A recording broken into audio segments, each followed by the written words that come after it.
Happy New Year and welcome to Drink Beer, Think Beer, the podcast that gets to the bottom of every pint. I'm John Hall. Let's ease into this new year with a panel discussion with some of my other All About Beer podcast hosts and colleagues. We'll discuss thoughts and trends for 2024 while having some fun reminiscing on 2023 along the way. First, please go visit allaboutbeer.com. There, you can find original articles, reviews, news, insights, and podcasts. Listen to shows like Brewer to Brewer and the All About Beer podcast simply by searching All About Beer wherever you listen to shows. This show and all of the work we do, it's supported by you. Please visit patreon.com/allaboutbeer. A few bucks goes a long way to help keep the content fresh and to fund writers, photographers, creators, and editors. And if you'd like to learn more about advertising on the show, you can email info@allaboutbeer.com. Speaking of that, this episode is brought to you by the Best of Craft Beer Awards. Attention brewers, registration is now open for the 2024 Best of Craft Beer Awards. Now in its 10th year, this is a BJCP sanctioned event judged by fellow brewers, professional judges, and industry leaders. Judged in Oregon, it's the third largest professional brewing competition in North America, and it's a chance to have your hard work evaluated and rewarded. In addition to traditional styles, new this year is the smoothie sour style category and the collaboration competition. Learn more and register your beers through January 31st, 2024 by visiting bestofcraftbeerawards.com/register. Today on the show, I am joined by some of the voices and bylines you've come to expect from All About Beer. It's not quite our holiday office party, but it's a chance for all of us to get together for a good time to talk about what we've experienced on the job and what might be on the horizon. For this episode, I'm joined by Andy Crouch, the publisher of All About Beer, Don Tess, better known as the Don of Beer, and M. Souter, better known as Pints and Panels. Together, they co-host the bi-weekly All About Beer podcast. We're also joined by Sarah Jane Curran. She's the host of Beer Me Radio, which joined our podcast group in 2023, with episodes airing every other Friday. All four of them joined me via Zoom. Here's our conversation. All right. Well, hey, welcome everybody that I get to talk with on a regular basis, but not usually all together. And I had a list of questions that I wanted to run through. But right before we hit record, Don says, I have a lot of opinions. So lay it on us. Well, Mr. Tess, what's up? I didn't actually have any specific opinions. I just think it's well known that I. No, you can't make a blanket statement like that and then not follow up on it. No, I think I prefer to hear. My opinion is that you should ask your first question so that I can answer that. Solid start. Yeah. Jeez. Okay. Andy, what's your opinion? My opinion is I probably should have turned off my phone before we start recording this, but doing that now. Prison calls? I'm not particularly well known for having opinions, so I would obviously just defer to those on the panel. I got you covered, Andy. Phew. I'll give you some of my opinions. I'm very well known for giving my opinions to other people. I'm getting the sense that John maybe didn't come up with a list of questions. That's also true. No, I have questions, but it's I want to know if anybody has an opinion that we can launch off from there. Then, Sarah Jane, do you have a beer opinion? I think my opinions are that the All About Beer Network is doing great stuff, and I want to congratulate John on his podcast. The award-winning podcast. Don't know the name of it, but Don and M have had a fantastic year as well. SJ as well. Like, I'm just very proud of the products that we've been putting out. And you did a couple of podcasts as well. I tried to do as few as I could. I'm not very reliable. Success. I kind of nailed it. I had a great year. I think Sarah wanted to say something. Yeah. She had an opinion, yes. Oh, you were like, all right, just shoot an opinion out there. And I'm like, let's make Doppelbock hot again. Let's make it. Oh. Let's make it the new, crispy boy, I like where this is going. Let's start. I just read off the rip. There's an opinion. That's the first one that came to mind. Love box. Big. And as somebody who works in a tap room and hangs out with customers, is there a Doppelbock market? Are there people showing up saying, "Where's your Doppelbock?" Doppelbock? No, there are not. There are not those people. Which is a shame because there should be. Yeah. The There's the campaign right there. Show me your Doppelbock. Done. Well, and in the spirit of the craft brewing industry that always likes to take things to the extreme, instead of Doppelbock, somebody should try and make a triple bock that's better than the one Sam Adams made a couple decades ago. That beer was beautiful. The soy sauce notes were amazing. Yeah, I was gonna say. Yes. That's all. I've only had a who really doesn't love Tootsie Roll soaked. When I moved to Boston, yeah. When I first visited Boston before I moved here, I was basically in Coolidge Corner in Brookline, and I walked up the street. This is pre-Google Maps because I'm that old. Had no idea where I was going or where I was at, but I walked into a local liquor store, and there on display was that blue cobalt, beautiful bottle of Triple Bock. I bought one of those, took it back to my hotel room, opened it up, and was like, "What the ever-loving fuck is this?" And then you ordered some ramen so that you could use the soy sauce. I did have a use for it then, so. But I still miss that beer. And I agree with SJ. I think that Doppelbock is an amazing style. It is one of my probably two sleeper styles. If it's on a menu, I'm going to order it every single time. And I am proud of the good beer community in Chicago who have rallied around the closing of Metropolitan Brewing to celebrate what they all consider to be the loss of the best Doppelbock in Chicago. So we'll send a shout out to Metro and those folks and their wonderful Doppelbock, which no longer is. Yeah, unfortunately, I love a good malty beer. Well, you're in Canada's breadbasket there, Don. I mean, I imagine there's a Doppelbock on every corner.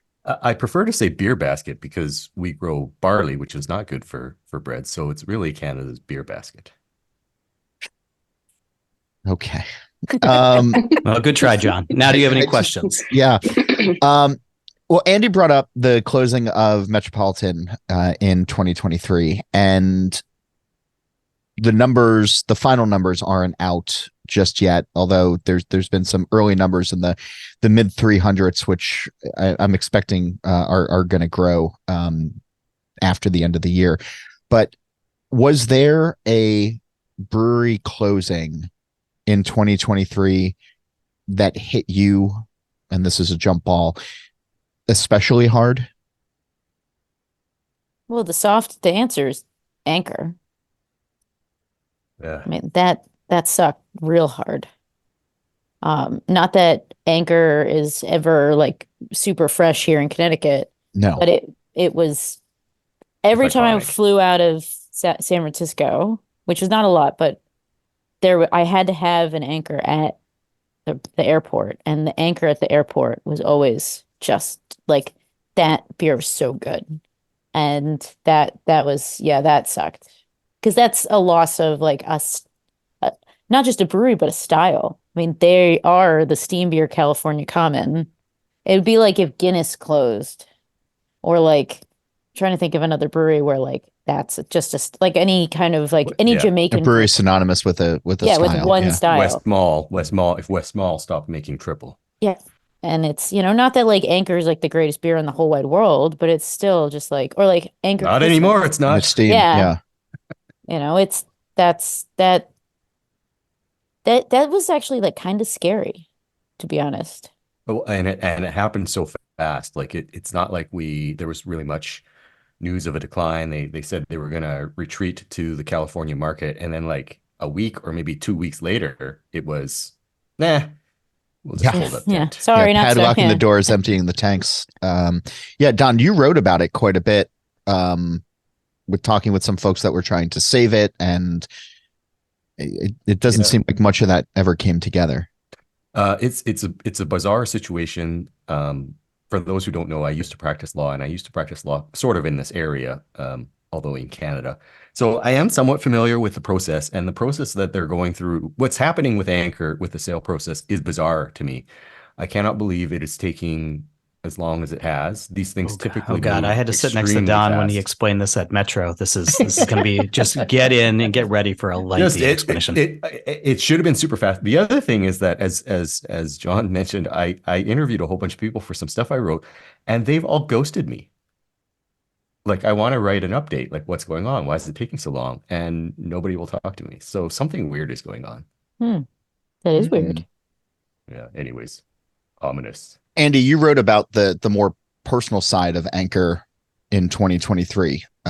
You had an article that went up about their special ale, our special ale, as Anchor calls it, and the loss of it. And we were talking about some of that soy sauce with triple puck and everything. And there's similar notes that you had with a aged Anchor. Yeah. I still have. I grew up in the. I don't know which wave it was of craft beer, but essentially there were some established writers at that point, and I made the naive mistake of listening to them when they said you should put beers aside, you should lay them down in your closet or in your cellar, and so for that I say screw you, Beaumont and Michael Jackson, though he is dearly departed, so I won't say it to him. But so I now have a basement full of junky old beers dating back now 20 plus years, because you put them there and then you forget about them. And that includes a whole host of our special ale, from Anchor, dating back probably into the mid 90s at this point. So I'm sure those are in fantastic condition. I did have the opportunity to open up a fairly old, I think it was a 97 after that news came out. And while I certainly think that it's a sad story, it's clearly one of the Godfather or one of the great early brands in craft beer. It's also been in decline a long time.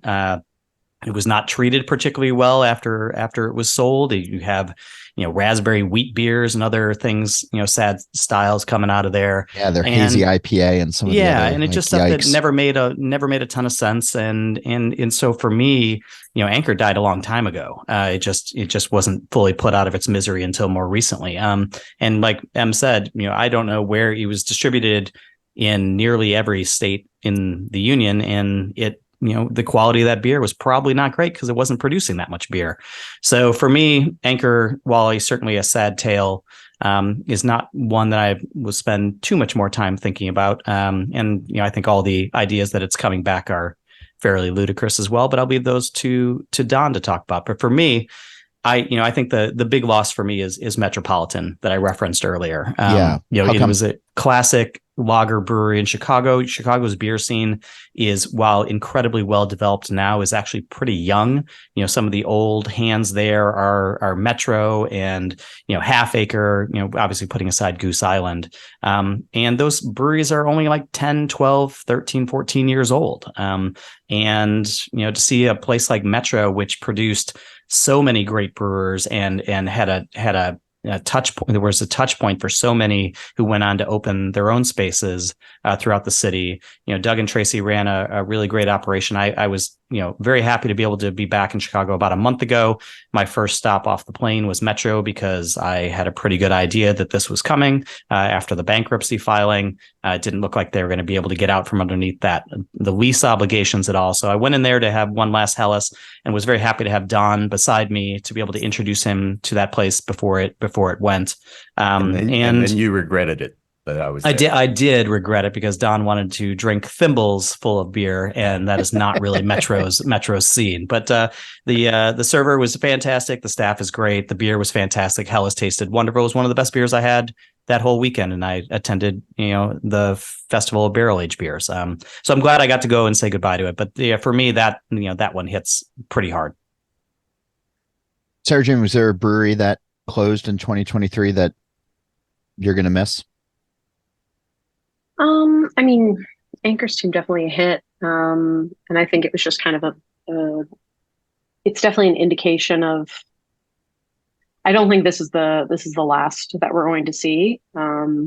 Just as far as what I'm seeing on numbers on beverage trends and things like that. But I was bummed to see Modern Times closing some of their tap rooms. That was always a fun spot for me to go to when I was in San Diego. But I think there's definitely a push for breweries to be operating more as a kind of a well-rounded, hospitality experience instead of just, being able to show up and make decent beer, because at the end of the day, that's the new baseline, right? And providing guests with a more thoughtful experience. I'm seeing, certain places rise to the occasion, but those who don't, I think will, continue to kind of fade into the background, which is a shame, but the reality of how the industry is shifting.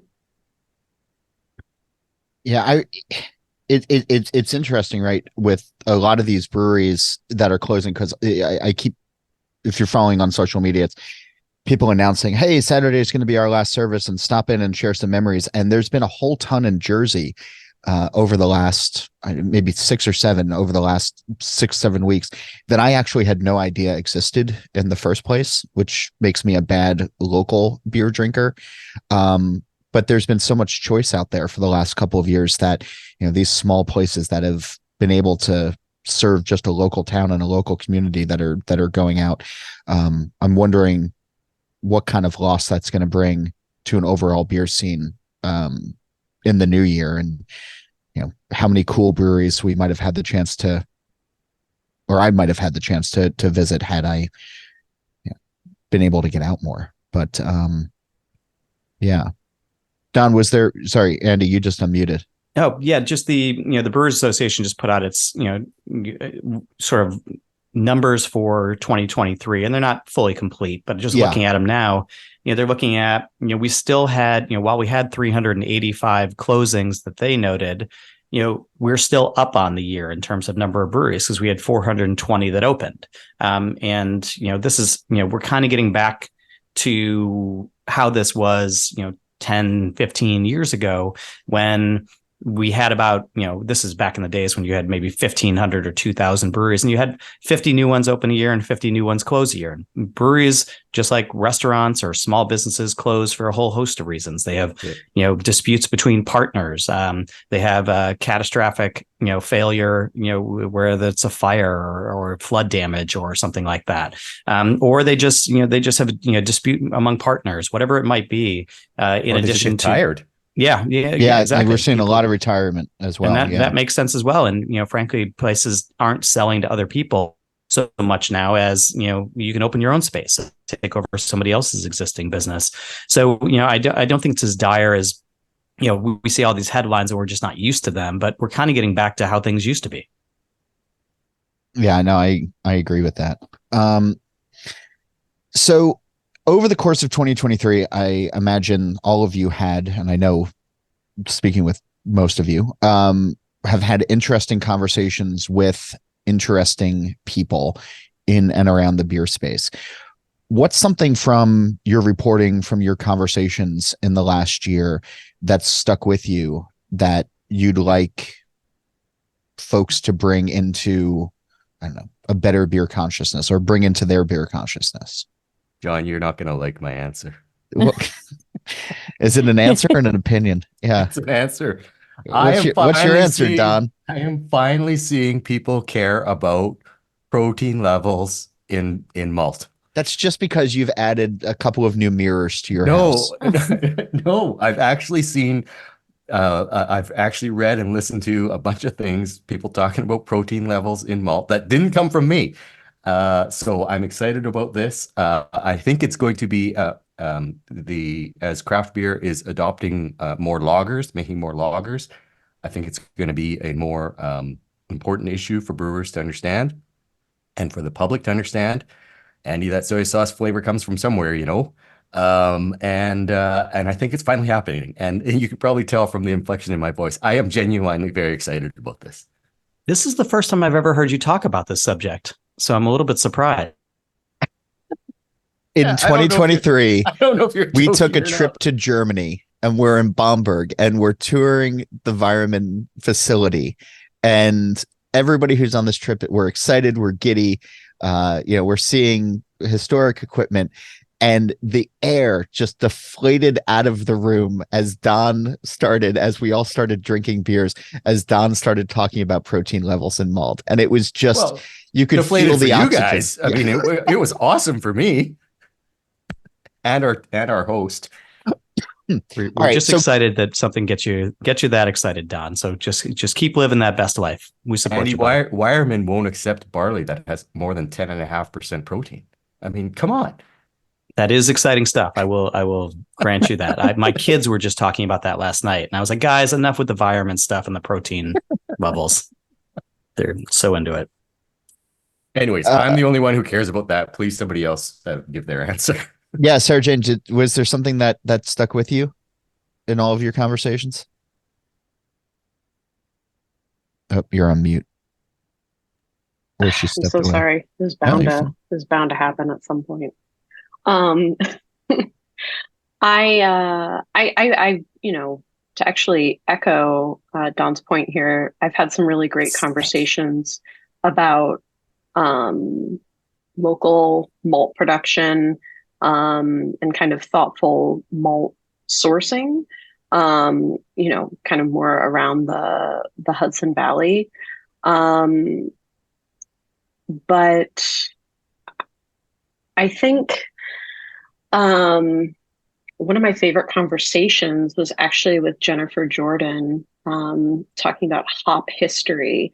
And, she's done all this extensive research on like the hop growing culture in the Midwest and kind of like what it looked like in the 1800s.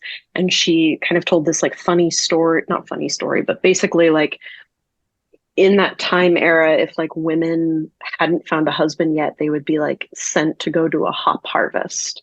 And basically like in the hopes of like making a little extra money and finding a husband. And I think that story, that little snippet of information just kind of like stuck with me. I found it very charming. And like, there's part of me that wants to like write a whole like fiction book that gets turned into a movie about a woman who gets sent away as an old maid to, go to a hop harvest and finds love. I don't know, maybe I'm in like a Hallmark movie kind of mood here. But I just think I'm a sucker for any kind of like beer history, but I think as people continue to dig into this, world and this history, I think that we're going to find fun little snippets and things like that will continue to charm us. Yeah. Andy, what about you in your limited podcast runs and while you're keeping the All About Beer site and the business running? I imagine you did a couple of interviews that I did stuck with you. I don't generally enjoy talking to beer people, so I try to avoid it as much as I can. Publisher of All About Beer, everybody. It makes being a journalist a little difficult, but that's why I preferred opinion writing. But yeah, talking to folks, they are pretty uniformly scared. Frankly, that's where it's really the takeaway I got from a lot of folks is that they are kind of despite an economy that, depending on who you talk to, seems to be doing very well. In other respects, it's maybe not hitting the mark for some. A lot of folks, there's just a lot of unknown, and there's a lot of competition, and not access to market is still a challenge. There's a lot of different issues that folks are having, and the cost of goods coming and going. But frankly, there's still a lot of excitement. There's still a lot of passion, and you're starting to see breweries starting to do some more events and excited about that and taking some of this into their own hands. And, this is where I will start the pitch for independent beer media, as we have to do at some point here. This isn't really an NPR kind of fundraiser, but we're trying to, at All About Beer, we're trying to really get out there and write about the exciting things that are happening in beer. So, we would certainly welcome any support from those in the community to tell the stories that they have to tell. And I think that's what I really am looking forward to redoubling my efforts towards in 2024 is kind of getting out there and trying to dig past the doom and gloom and to talk, more positively about the things that our folks are excited about. And I think, along the lines of kind of what Don was talking about, lager is one of those things we've been talking about for 10 plus years, maybe longer, and it really does start to feel like its time has come. And specifically, out of the oddest of occurrences, it's Czech dark lager that seems to be really pushing through that and just basic Pilsner. I have no idea why every brewery I go to has a Czech dark lager.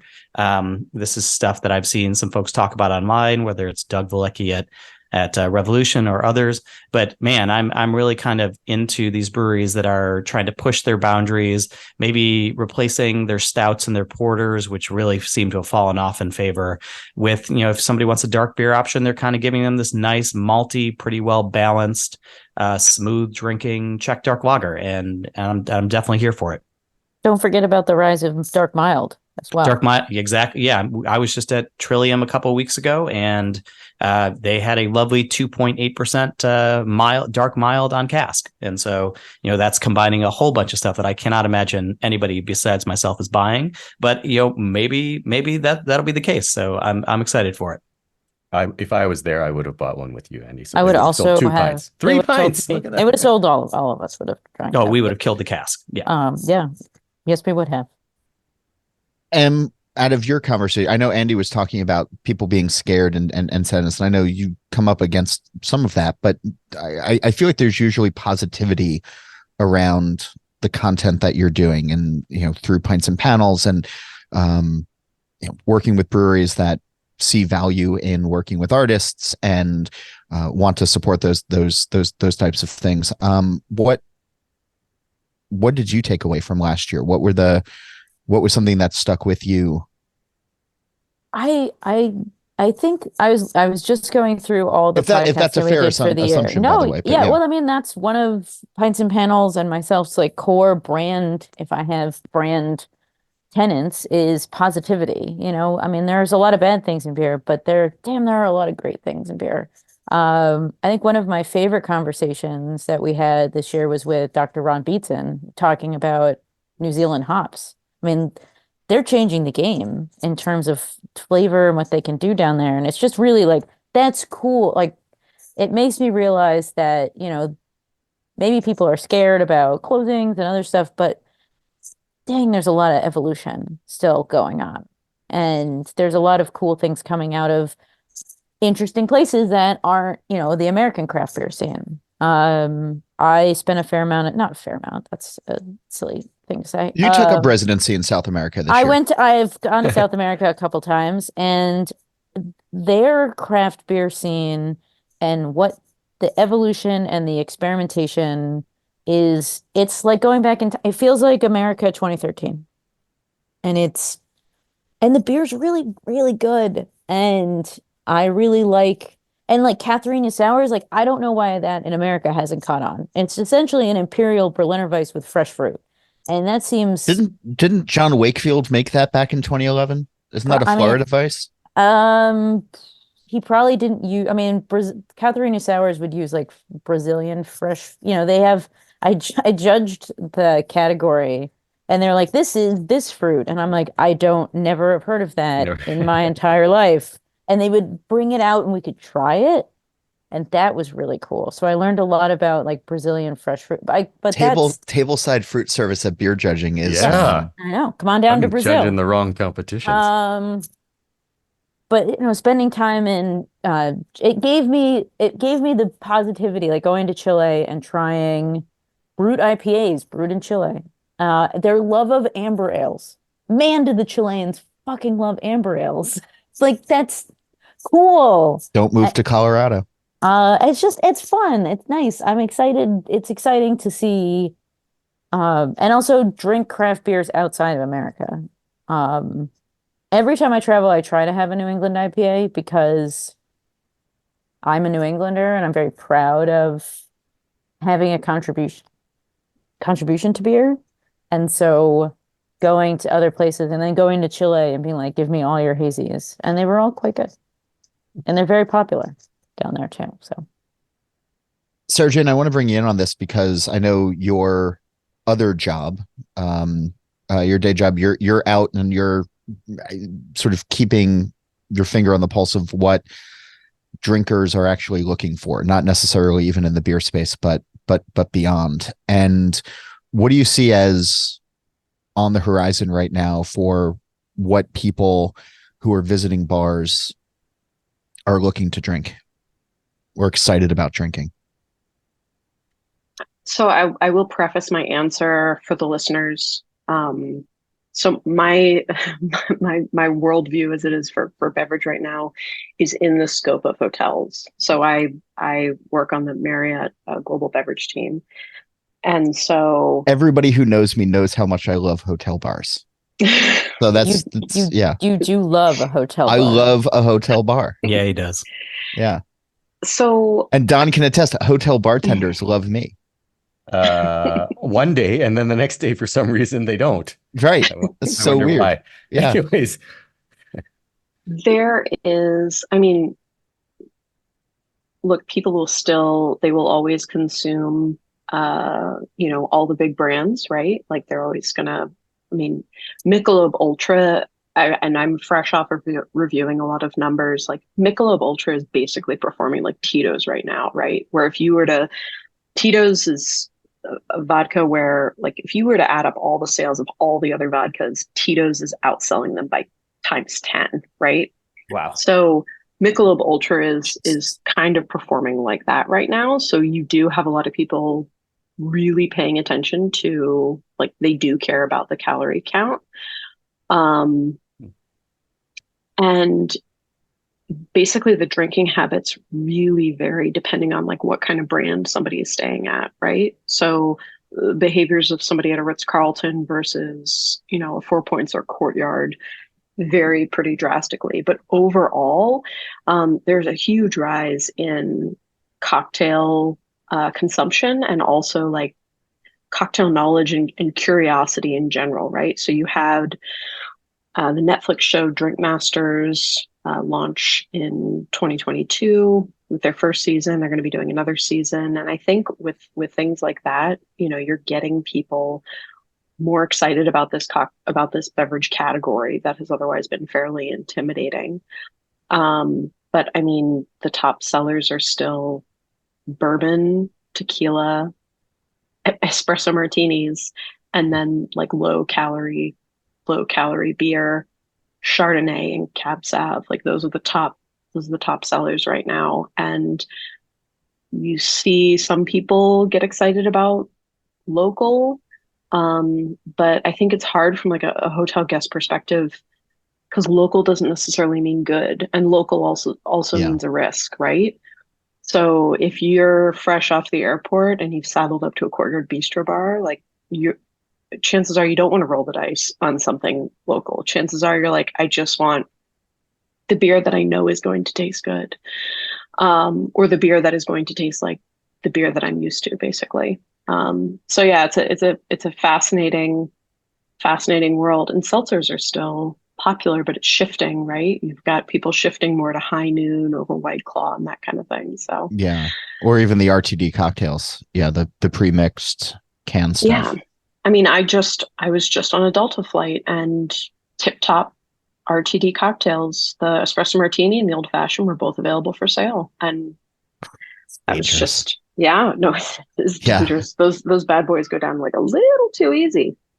But yeah, the as if like the air marshals didn't have enough to worry about. Now it's somebody having 3 pre-made cocktails. The guy next to me to Atlanta with caffeine. Yeah, he had 2 or 3 espresso martini cans. And they just like handed it to all 3, because I was in Comfort Plus and alcohol was included. I know very well. It was cheaper than main cabin for some reason. I don't know. I don't make the rules. That's Delta. Yeah, I'm telling you, it was cheaper. Must be nice to make all that artist. I know, right? Yeah, that beer education money is just. It's oh man, it's with my new washer dryer I just got. I'm just living the high life. But like. And that guy drained them like incredibly quickly. And I was like, I just looked at him and I was like, I can't have more than like one. That's why I like the session. If we were going back to like things that we really like, the session ability of beer, where I can have 1, 7, 2. Well, no, 2. Okay. I'm a real lightweight. I couldn't even have probably like one of those espresso martini cans, and they're like tiny. They look like they're like for like mice or something. The little can. You end up actually getting like kind of like a cocktail and a quarter, cocktail and a half with the serving size. So it's a very generous serving size. It's economical. It is. Yeah. It's how you beat the system at the Marriott bar. No, I don't want a fresh made one. Give me that can from behind the counter there. Yeah. No, so it's fascinating to see, but I mean, I know when like seltzers started to be on the rise, there was, kind of a little bit of a scurry. You had some breweries making their seltzers, you had some breweries kind of breaking out about it, and like they're not just going to get hit from seltzers. They're going to get hit from all angles. You've got cocktails coming back in a big way. You've got, CBD and cannabis drinks. I mean, there's all kinds of things on the rise right now. So it's going to continue to be a challenge. But I think breweries are doing a good job at, especially in the NA space, new NA beers, hop waters. I love that hop water. Although I've had a couple recently that were not that good. Kind of bummed. Yeah. Yeah. No names, but they were not great. Oh, come on. No, I'm not gonna. No. All right. Do you want to know who I? Yeah. I didn't. I'm curious. I didn't like Revolutions. Okay, I'm drinking. I'm actually drinking one right now. It's so rough. Em and I are gonna fight. I know we can fight. That's fine. I don't like my chances, but we're gonna fight. That's I'm scrappy. Yeah, I know. But I find I like when hop waters aren't hopped as aggressively as they seem to be nowadays. That's totally Lagunitas Hoppy Refresher, I think, is the perfect level of hop flavor. Yes. It's a little too hoppy, and we get Revolution. I also found Sierra Nevadas to be just a little too rough. And I actually really liked Sierra Nevadas. I was drinking that on a recent Florida trip, and poolside, it was just maybe I need to let him alternating sit? between that and Postcard Pills. It was excellent. No, I think the thing that with the hop waters, there's maybe nothing more on brand for me than the next few sentences out of my mouth. But when Don and I were at Fobab, in Chicago, surrounded by all these 15% imperial stout and barley wine bangers, they thankfully had a lager area where I spent a lot of time drinking beer from Goldfinger and other places. But Rev also had its hop water. It's kind of an NA space where they were selling their debut in the hop water. So I spent a lot of time up there drinking the hop water because, frankly, drinking more. I think Fobab is the world's greatest 1 ounce beer festival, or less than 1 ounce beer festival, because that's about as much as you need of anything on that floor. So a break with the hop water, and maybe it was having it in that environment where my palate was so shocked by everything else. But I think there's some value in having hop waters not be uniform in their flavor, that some are going to be much hoppier than others. So it depends on your mood, because for my palate, I've really wanted some lower alcohol and non-alcohol options while still keeping me vaguely in this beer space, whether it's aromatic or flavor. And frankly, as much exploration as I've done of the NA space over the last several years, and I'm a huge proponent of it, so much of that beer to my palate is just not great for a whole bunch of reasons. And I find it difficult to drink. And with the development and the the greater regularity and availability of hop water, I'm finding myself trending much more in that direction when I want something that's beer-like, but without, and also it's no calories. And so something that is just blasting the aromatics of hops in my face is much more. I'm much more inclined to reach for that than I am for so many of these ho-hum, boring gold ales or what have you that we get in the NA space. So that's my take on it. Perhaps I need to try them again. I don't mean to single out. I found them aggressive, and maybe I need to. I always give, anytime I have something that I don't particularly like, I'll always give it another shot. So, yeah, I mean, I'm all about hop water. When I wrote that hop water article for All About Beer, and it did really well. Everybody should go and read that again or for the first time. And a lot of people said, Andy, what you said, where our brewers don't want to drink NA, but this is something that they drink. Yeah. And so this is something that and it's the no calories seltzers are really popular, like LaCroix, Polar. I mean, I'm a huge Polar household. We go through a lot of it. I'm a huge seltzer fan, so I'm a big hop water fan. The hop waters are less likely to kill you than the NA stuff, so there's that positive side of it too. Pasteurization is key. Yeah. We will be talking about that in the next episode of the All About Beer podcast. Yeah, a little preview which aired last week. If I'm talking, look at you knowing the schedule time. Yeah. Okay. See, I don't know. I don't even know. I know these schedules. I keep all of these shows on time and on track, or at least I try and to. We appreciate it. So as we start to wrap up, we're at the beginning of a new year, and some people like to do resolutions of, I'm gonna be a better person or try to do something differently in the new year. And I'm wondering about beer resolutions that all of you have for 2024, if you have one. Don, it can't be learn more about malt protein, because I think you know everything about it. I don't. I don't typically do resolutions in my own personal life. One thing that I did do in 2023, in part because of Andy's prompting, is I relaxed a bit on my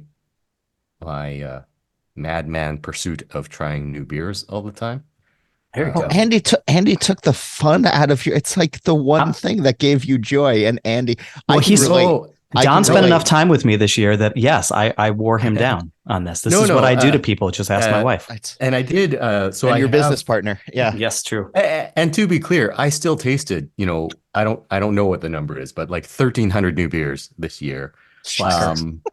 But I also had, like full cans of beers and didn't take notes on them because it was a beer I'd had before and enjoyed that. I had full pours of beer sitting next to Andy Crouch at Metropolitan because we had to pull his me and the server had to pull teeth there to get him to do it. We had to cajole, we had to embarrass because he was trying to get his thimble. Don didn't know that beers came in 16-ounce sizes. Doppelbock, and he was trying to order the Helles by literally. So can I get like 1 ounce of the Helles? And I was just, why did I bring Don here? But I was very proud of him when he started drinking. We started drinking like big kid half liters. Good job. You're going to continue that into the new year? Yes, exactly, and perhaps even more of it. Nice. Em, do you have a beer resolution for the new year? I'm trying to think of one. I haven't thought of it, to be honest. Okay. Do you want me to come back to you? Sure. Okay. Sarah Jane. So I have two. For my job, I typically travel a lot. And I usually get sent to kind of random parts of the country, mostly fun parts of the country. But I used to be really good about always seeking out a new craft brewery to check out while I was traveling. And this year I got really lazy about it. So I want to get back on and make sure that I am doing that. And then the second is I want to pick maybe 1 or 2 breweries every year that I would otherwise never be able to go to, but specifically plan a trip around that brewery. So for example, I've always wanted to go to Scratch Brewing Company. Oh yeah. Avett, Illinois. Yeah. In Avett, Illinois. And I would never otherwise go to that region of Illinois. But yes, I'm putting that manifestation out there that I will put together a little trip for myself to go to a Scratch. Oh, I like that. I also like. I want to. Can I steal those? Sure. Resolutions, because those are both. I've always wanted to go to New Glarus. Oh yeah, that is my like. That's like I think the top for me. Cleanest brewery I've ever been to, but it's I'm boycotting it until Dan Carey follows through with his promise of making a Rauch beer. This year's 2024 is going to be 2024 is the year of New Glarus's Rauch beer. I know Dan listens to this. He's he's about he can feel my eyes on the back of his head as I'm staring him down as he's planning a new recipe that's not Rauch beer. Yeah, we can connect you with SJ. She's got all the numbers. She'll tell you that Rauch beer is the new hot thing. They had four. They had four. So many. We're going to get Doppelbock going first, and then it's at Treehouse. They had four Rauch beers on draft. Yeah, and those guys know how to make money. Apparently, they had market share probably quadrupled to like not from share, 0.001 money, to but 0.004. Andy, do you have a resolution for 2024? I think SJ's point is well taken. Traveling is something that has been more of a challenge in recent years for a whole host of reasons. For on the personal side here with family and the little thing called the pandemic, and so I'm trying to get back to to that as well, because it's hard to get your hands around this industry with 10,000 ish breweries. Just even in your home market, it's hard to do that. And frankly, I spend a lot of time just down the road here at Notch Brewing, which brings me great joy. But anybody who follows the All About Beer Instagram knows how much time you spend there. I have so much restraint in not publishing everything every time I'm in there, but so you should just be happy about that. I could turn that whole thing into just a Stan account for Chris Loring and the folks over at Notch. But to follow up on that, I'm just excited again for so much lager, and I'm just this year I'm looking to see try lagers from all over the place. This year I think we're going to get down to at the Atlanta area and try to go to the Little Beers Festival put on by Good Word. Yep. And that's going to be fantastic. There's Notch Brewing is going to be doing, I think we'll try to be involved with that as well. Notch Brewing is doing a lager festival in the Boston area as well. So I'm really starting to see that take off more, and I want to try to promote that as much as I can, and just try to get out there and try more craft beer. And I'm also, while I'm in these places, trying to drink some styles that I don't always drink. And that's sometimes hazy IPA, which I have to pull my own teeth to get myself to do it. But I'm just trying to just sort of experience these styles and drink something, that's just outside of my own comfort zone. Cause I feel like in the last 5 or so years, we have all kind of siloed ourselves off into our respective safe zones. And craft beer has kind of gotten a little staid, a little stale, a little boring for that. And I think it's time to try to expand that out and support things like Czech dark lager or milds, or hopefully things that'll probably sell a little better than that. I don't want to go so far as to say we're going to do that for smoked beer or Rauk beer, but who knows, maybe. Well, this week in Rauk Beer, go to the website and buy a hat. This week in Rauk Beer is the strongest online beer community outside of barley wine, and I'm really super proud of that these days. So, hell yeah, suck it, barley wine. Oh Sorry. Man, we don't need the Alex Kidd folks coming after us. That's not what I need for 2024. They're like worse than the Swifties. You just don't want that kind of heat. Honestly, one of the great privileges of this job is being able to spend time with all of you. So thank you for everything last year and everything that's to come this year, and for being on the show and for hanging out and sharing thoughts. And this, I look forward to this show and hanging out with you all like this way, as opposed to usually the other ways that we're hanging out. So thanks for doing this. Thanks for being on the show. I hope everybody has an amazing 2024. Yeah, that's the goal. And we want to thank you, John. You do so much to set up the Zoom call today. We're really proud of like the 2 minutes you spent doing that. I don't need your sarcasm, man. And you're helming the operation. You're doing a great job on the editorial side. Great job with Drink Beer, Think Beer. I think were you the only podcast nominated and in 2 different sets of shores here. So the US and the Brits. Yeah. Did you win anything? No, not in the Brits, but it's next. There's always next year. That's true. That's the goal is awards. That's the only reason that and money are the only 2 things that we're interested in. Right, exactly. It's patreon.com/allaboutbeer. But we want to thank you, and we also want to thank all the listeners and all the readers. Our numbers were up huge this year. We know that there is a market for this type of work, and we're just going to only try to do better. And so we just want to thank you. And if you have ideas or thoughts on how we can improve, if you think Don should be gone or SJ should be in charge of everything, just let us know. Just get in touch. Yeah, podcast at allaboutbeer.com. You realize if I lose my job co-hosting the All About Beer podcast, that I'm going to start my own podcast that will be exclusively about protein levels in malt. And nobody wants that. Nobody wants that. So please don't fire this is me. The best kind of blackmail, Don. Yeah. Fire me and I unleash the malt protein podcast. Yeah. Yeah.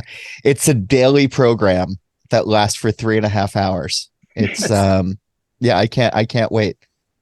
Really no. Thanks, everybody. Thanks, John. Cheers. Thank you.